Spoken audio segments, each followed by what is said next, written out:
அடுத்த நாளும் ரொம்ப சந்தோஷமா தான் தொடங்கும் அப்படின்ற நம்பிக்கையோட தான் அன்னைக்கு நாங்க எல்லாரும் தூங்க போனோம். ராத்திரி 2 மணிக்கு ஒரு பயங்கரமான சத்தம். என்னன்னு எழுந்து கண்ணு திறந்து பார்க்கும்போது எங்க வீடை சுத்தி தண்ணி சூழ்ந்திருந்தது. திரும்பி என் குடும்பத்தை பார்க்கும்போது யாருமே இல்ல.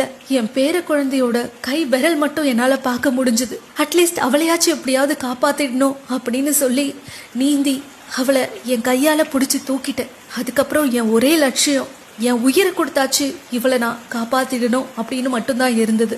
கண்ணு கெட்டுற தூரம் வரைக்கும் ஃபுல்லா இருட்டு. அந்த இருட்டுலயும் எப்படியோ நீந்தி தப்பிக்க முயற்சி பண்ண ஆரம்பிச்சோம். நாங்க போயிட்டு இருக்கும்போது ஒரு 2 மாடி கட்டிடம் இடிஞ்சு தரமட்டமா உள்ள போய்கிட்டு இருக்கு. நாங்க தப்பிச்சு ஓடி ஒரு காட்டுக்குள்ள போயிட்டோம். காட்டுக்குள்ள கொஞ்சம் தூரம் ஓடினதுக்கு அப்புறம் பார்த்தா எங்களுக்கு எதிரில 3 காட்டு யானை, அதுவும் ஒரு கொம்பன் யானை எங்க கிட்ட நெருங்கி வந்தது. நாங்க ஒரு பெரிய துயர்ல இருந்து ஓடி வந்திருக்கோம். தயவு செஞ்சு எங்களை எதுவும் பண்ணிடாத, என் குழந்தை எனக்கு காப்பாத்தியே ஆகணும் அப்படின்னு அது முன்னாடி கதறணும்.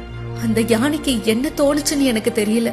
அது கண்ணீர் விட தொடங்குச்சு. அதுக்கப்புறமா ஓடுறதுக்கு சக்தி இல்லாம நாங்க அங்கேயே மயங்கிட்டோம். காலையில சூரிய வெளிச்சம் வரும்போதுதான் நாங்க கண்ணை திறந்து பாக்குறோம். அந்த 3 யானையும் எங்களுக்கு காவலா அதே இடத்துல இருந்தது. மீட்பு குழுவினர் வந்து எங்களை கூட்டிட்டு போகும்போதுதான் அந்த யானை அந்த இடத்தை விட்டு போச்சு. இயற்கையே கண்ணீர் விட்ட நாள் தான் நிச்சயமா அது. Stand with Wayanad.